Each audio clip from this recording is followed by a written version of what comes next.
You know, I have a question for you, Times Square. Are you ready to celebrate? Welcome to the world where everything is possible if you believe. If you think this party's been good so far, just wait, because we have so much more in store for you.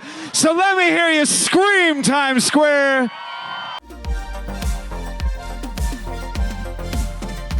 My beginnings were in theater and then in social action, speaking out as a young activist in Washington, D.C. My mantra is to entertain, uplift, and inspire.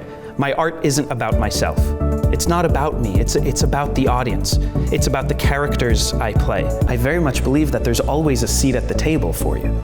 You are in such a powerful spot right now. Everybody needs what we do, so keep doing the thing. Be creative.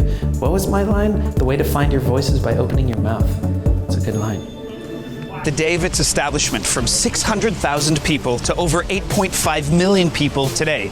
The population is still growing, as are its water needs. 50% of Israel's water for agricultural use comes from recycled water stored in reservoirs just like this one, built by JNF. 85% of Israel's water is recycled, bringing it to #1 globally. Purple Pipe, recycled water. And I'm here with Ambassador Dani Dayan, the Consul General of Israel in New York.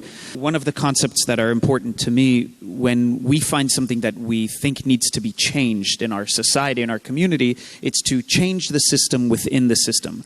The answer lies in education.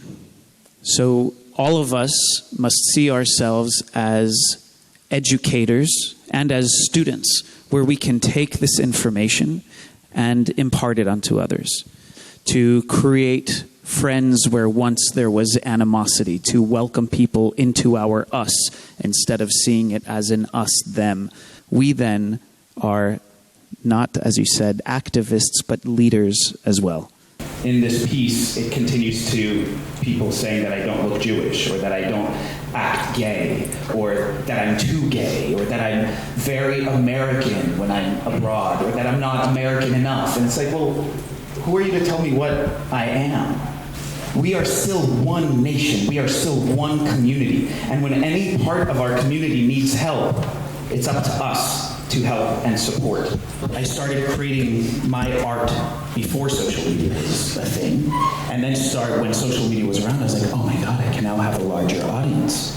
But the power of social media is when you're using social media, not only showing your process and the product, right? What is your process? How are you creating the art? How are you creating the organization? How are you sharing the message? And then it's to incorporate some of yourself within it, within that social media. The magic, the trick is, how do you talk about yourself without saying I and me? But when we share the art is not owned by us anymore. It's owned by the viewer, it's owned by the audience, it's owned by the people who experience it. The LGBTQ community is more than just a community. It's a movement, especially at an event like this one. In Judaism, we say when you save one person, when you help one person, it's equivalent to helping and saving an entire world. 0.7 billion people on this planet live in countries where being LGBTQ is not protected by the government, where you don't have freedom of expression of your gender or sexuality. We are creating change, and so can you.